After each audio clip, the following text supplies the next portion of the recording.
তোমাকে বিয়ে করে আমার বাড়ির বউ বানাবো। সত্যি বলছো? সত্যি সত্যি সত্যি। বাহ বাহ রকি বাহ, তুই এত নোংরা ছেলে। সেদিন আমি আমার বান্ধবীর কথা শুনে তোকে বিশ্বাস করেছিলাম, আর তুই আমার সাথে এত বড় বিশ্বাসঘাতকতা করতে পারলি। তোর সাথে আমার 3 বছরের রিলেশন, আজ আমি মা হতে চলেছি। আমার ভুল হয়ে গেছে মাই। চুপ কর তুই, আমি তোর একটা কথা শুনতে চাই না। আমি এক্ষুনি তুই নাকি ফোন করে সব বলে দেবো।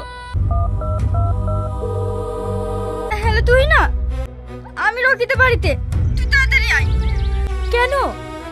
আরে এসব কত পড়া হবে, তুই আয় তো। তুমি থাকো, আমাকে এক জায়গায় যেতে হবে। তুমি কোথায় যাচ্ছ? মাহি ডাকছে, ওর কাছে ইমার্জেন্সি যেতে হবে। তোমার সঙ্গে যে বসে 10টা মিনিট ভালোভাবে কথা বলবো সেই সুযোগটুকু পাইনি। সময় পালিয়ে যাচ্ছে নাকি? ঠিক কথা হবে। মাহি মাহি,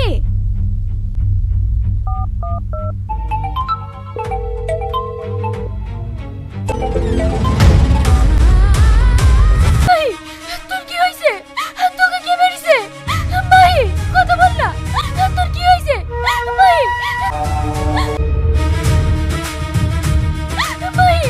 মায়ে, মায়ে, তার মানে তুই না? তুমি মাইকে খুন করেছো? আমি কেন মাইকে খুন করব? আমি মাইকে রেখে এক্ষুনি খাবার আনতে কেন? আর এর মধ্যেই খুন। বিশ্বাস করো রকি, আমি মাইকে খুন করিনি। আমাকেই তো সন্দেহ করবে। না না, আমি এক্ষুনি থানায় ফোন করবো। না না, তুমি থানায় ফোন করো না, আমি মাইকে এখান থেকে সরিয়ে দেওয়ার ব্যবস্থা করছি। ঠিক আছে, আমি গাড়ি ঘুরাছি, তুমি মাইকে নিয়ে আসো, আর কেউ যেন জানতে না পারে। ঠিক আছে।